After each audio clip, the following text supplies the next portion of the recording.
आधी सांगितलं, भारतीय जनता पक्षाकडे बहुमत आहे स्वतःचं. शिंदे गट, अजित पवार गट आणि फडणवीस असे एकत्र मिळून त्यांच्याकडे 225च्या आसपास आकडा आहे. आणि महाराष्ट्रात 288 सदस्यांच्या विधानसभेत हे बहुमत फार मोठं आहे. त्याच्यामुळे कोणाच्या मनातला अंगार किती बाहेर पडला, संताप, संतोष, असंतोष, तरी त्या ठिणग्यांनी हे जे सरकार आहे, ईव्हीएम सरकार, त्याला चटके बसतील अशी शक्यता नाही. छगन भुजबळ ज्येष्ठ नेते आहेत.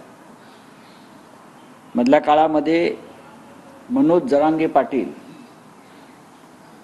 यांच्या विरोधामध्ये भुजबळांनी टोकाची भूमिका घेतली.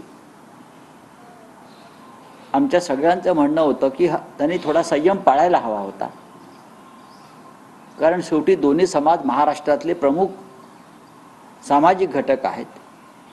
सगळ्यांना न्याय मिळावा, मग धनगर असतील, ओबीसी असतील, मराठा समाज असतील, ही आमच्या सगळ्यांची भूमिका असताना भुजबळांनी एक टोकाची भूमिका घेतली, पण ती भूमिका त्यांना घ्यायला लावली. भुजबळांचा पुरेपूर वापर त्या काळामध्ये झाला. जरांगे साहेबांच्या, मनोज जरांगे यांच्या त्या लढ्याला विरोध करण्यासाठी भुजबळांचा वापर झाला असं तेव्हा स्पष्ट दिसत होतं. नाही इतकी टोकाची भूमिका भुजबळ घेऊ शकत नव्हते. आणि ज्यांनी त्यांनाही भूमिका घ्यायला लावली त्यांनी भुजबळांना वाऱ्यावर सोडलंय, हे आता मला साधारण हे माझं आकलन आहे. आणि आता भुजबळांनी किती आदळआपट केला तरी त्यांची लढण्याची शारीरिक आणि मानसिक क्षमता किती आहे हे पाहावं लागेल. महाराष्ट्रामध्ये जातीय सलोखा राहावा, समन्वय राहावा, ही आमच्या सगळ्यांची भूमिका आजही आहे. बाकी आता इतर काही लोक अश्रू ढाळतायत, त्यांच्या अश्रूंना कोण विचारत आहे? ते पुरंदरचे आमदार आहेत, मुंबईतल्या मागठाण्याचे आमदार आहेत, त्यानंतर तुमचे स्वतः चंद्रपूरचे आपले ते सुधीर भाऊ आहेत आमचे, संजय कुट्यांचं मी आता वाचत होतो दिल्लीमध्ये. त्यांच्या अश्रूंना काय किंमत आहे? रडतील रडतील आणि गप्प बसतील, आपटतील आपटतील आणि गप्प बसतील. कारण एखाद दुसरा आमदार नाराज झाला म्हणून या सरकारला तडाई जाईल अशी काही शक्यता दिसत नाही. त्याच्यामुळे काही दिवस रडतील, त्यांना काहीतरी एखादं हातात खेळणं दिलं जाईल, खुळखुळा दिला जाईल आणि सगळे शांत राहतील. पण मला आश्चर्य वाटतंय, देवेंद्र फडणवीस यांच्या मंत्रिमंडळात जे नमुने आहेत, जे नग आहेत,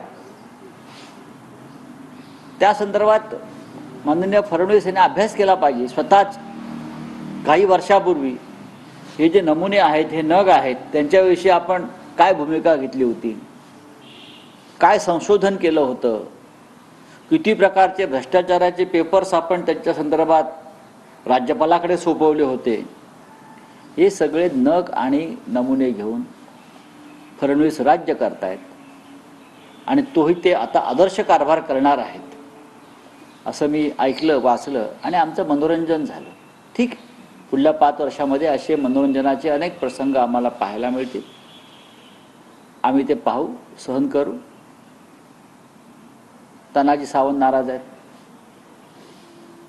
ते बॅग उचलून पुण्याला गेले, जसं मी आत्ता दिल्लीत वाचतोय. अजून कोण कोण कुठल्या बॅगा जरी भरून निघून गेले तरी या सरकारला काही फरक पडेल असं मला वाटत नाही. या राज्यामध्ये बीड असेल, परभणी असेल, राज्यातल्या अनेक भागामध्ये दंगली उसळलेल्या आहेत, तणाव आहे. त्याकडे लक्ष देणं गरजेचं आहे आणि राज्याच्या मुख्यमंत्र्यांनी याकडे लक्ष द्यावं असे आमच्या सगळ्यांचं आव्हान आहे.